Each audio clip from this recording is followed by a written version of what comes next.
చిగురించబోతుంది. గొప్ప దినాలు నువ్వు చూడబోతున్నావు. నీ యేసుకు సమస్తము సాధ్యమే. గుడ్ మార్నింగ్ దేవుని ప్రియ కుమారుడా, గుడ్ మార్నింగ్ దేవుని ప్రియ కుమార్తె. Special good morning to you. ఈ ఉదయాన్న దేవుడు నీతో మాట్లాడుతూ సృష్టి యావత్తు విషయాల గురించి నీ జ్ఞాపకం చేయడానికి ఇష్టపడుతున్నాడు. చూడండి, సృష్టింపబడిన ప్రతి విషయం కూడా, సృష్టింపబడిన ప్రతిదీ కూడా ఆయన మాట వల్ల కలిగింది. ఈ లోకంలో చాలామంది చాలా విషయాల సృష్టి గురించి మాట్లాడుతుండగా నీవైతే దేవుని కుమార్తె నమ్ముతున్న ఒక విషయం ఏంటంటే దేవుని మాట వల్ల సమస్తం కలిగింది. అవును, నిజమే. ఈరోజు నువ్వు అనుకుంటున్నావేమో నీ పరిస్థితి మారదని, నీ పరిస్థితి ఆ విధంగా ఉండిపోద్దని. లేదు, దేవుడు ఆ విధంగా చెప్పట్లేదు. నీకు జరిగే ప్రతిదీ కూడా నీ మేలు కొరకు జరుగుతుందని బైబిల్ తెలియజేస్తుంది. అవును, నిజమే. నీకు జరిగే ఏదైనప్పటికీ సమకూడి సమస్తము కూడా నీ మేలు కొరకు దేవుడు జరిగిస్తానని చెప్పాడు. ఈరోజు జరుగుతున్న విషయాలు బట్టి భయపడిపోతున్నావేమో, బాధపడిపోతున్నావేమో, నిరీక్షణ లేని ఇతరుల వల్లే దుఃఖపడిపోతున్నావేమో. నీ వల్ల బాధపడకూడదు. దేవుని లేఖనాలు నీకు చెప్తున్న మాట ఏదంటే నీ కొరకు గొప్ప కార్యాలు దేవుడు దాచి ఉంచాడు.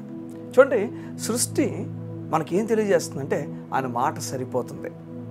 ఆయన మాట ఎంత సరిపోతుందంటే ఈరోజు ఈ సృష్టి కొలతంతా కూడా ఒక వ్యక్తి వెళ్ళి మొత్తం దేశాలు మొత్తం చూడగలడేమో, ప్రతి దేశపు మూలలు కూడా ఒక వ్యక్తి చూడలేకపోతాడేమో తన జీవితకాలంలో.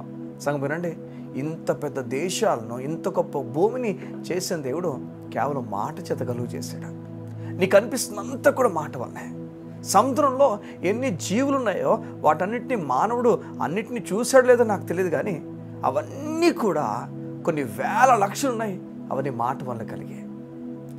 చెప్తున్నాను కదా, మాట ఎంత బలమైందంటే నువ్వు నమ్మితే దేవుడు కార్యం జరిగిస్తాడు.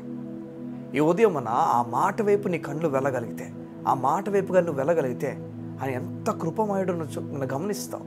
ఆ కృప ఎంత నీ పట్ల చూపిస్తాడు నువ్వు చూడగలుగుతావు. చూడండి, దేవుడు ఇంత గొప్పవాడు, మాట చేత సమస్తం కలుగు చేసినవాడు నీ కొరకు రిక్తుడిగా అయిపోయి ఈ లోకాన్ని దిగిపోవడానికి ఇష్టపడ్డాడు, విడిచిపెట్టడానికి ఇష్టపడ్డాడు సమస్తం. తను రాజు వస్త్రాలు వేసుకున్నవాడు రాజరికాన్ని విడిచిపెట్టి భేదవాడిగా పనికిరాని వ్యక్తిగా అయిపోవడానికి ఇష్టపడ్డాడు. ఏం అర్థమవుతుంది? దేవుని లేఖనాలు ఏం చెప్తున్నాయంటే ఇంత పలికేవాడు మన పట్ల చెడు పలకడానికి ఇష్టపడలేదు, కానీ ఆ పలికేవాడు మనకు మేలు చేయడానికి దిగిపోవడానికి ఇష్టపడ్డాడు. ఎవరు దేవుడు నీతో మాట్లాడి చెప్తున్నాడు, ఏం జరుగుతున్నా ఏమవుతున్నా దేవుడు కార్యాలు చేయగలడని, బలమైనడని నమ్మి అడుగులు వేయడానికి ఇష్టపడు. ఏదో నీ గురించి ప్రార్థన చేయడానికి ఇష్టపడుతున్నాను. కళ్ళు మూసుకున్నట్లయితే నీ గురించి ప్రార్థన చేస్తాను. మా ప్రియ పరలోకపు తండ్రి, నీకు వందనాలు. నీ బిడ్డల జీవితంలో ఏ విషయాల్లో వారు ఆగిపోయారు నాకు తెలియదు, ఏ విషయాలు వారిని తలకిందులు చేస్తున్నా నాకు తెలియదు, ఏ విషయాలు బట్టి సమస్య వెళ్ళిపోతున్నా నాకు తెలియదు. ఈ ప్రత్యేకమైన ఈ ఉదయం నీ బిడ్డలు నీకు అప్పగించుచున్నాను. నీ బిడ్డలు ఏ విషయంలో కూడా దిగులు పడాల్సిన పని లేదని, వారి కొరకు నీ ఆలోచన ఉన్నతంగా ఉన్నాయని మరొకసారి తెలియజేశాం.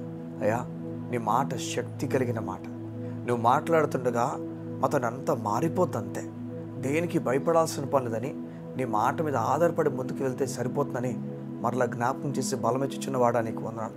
నీ కృప, బలము, నెమ్మది, సమాధానం నీ బిడ్డలుగా మా అందరికి ఇచ్చి నడిపించమని అడుగుతూ యేసు నామమున ప్రార్థించుచున్నాము తండ్రి. ఆమేన్, ఆమేన్, ఆమేన్. దేవుని కార్యాలు నీకు జరగబోతున్నాయి. నీ పైన దేవుడు పలకబోతున్నాడు. God bless you. See you tomorrow.